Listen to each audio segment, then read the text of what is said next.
Жаш шакирттеринин бири устазына келип: "Устаз, мен жаш болгондуктан кыздарга карабай жүрө албаймын. Мындан кандай тыйылсам болот?" деп сурайт.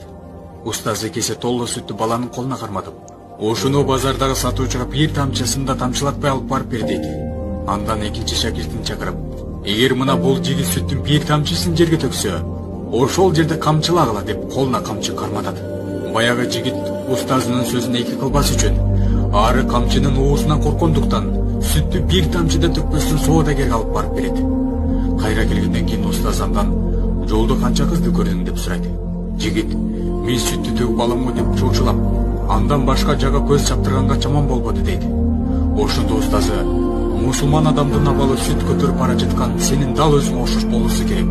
Алланын буйругун бузуп алуудан жана ал үчүн кыяматта камчы жеп калуудан корккон адам арам кароого чамасы да жетпейт" деп осуят этет.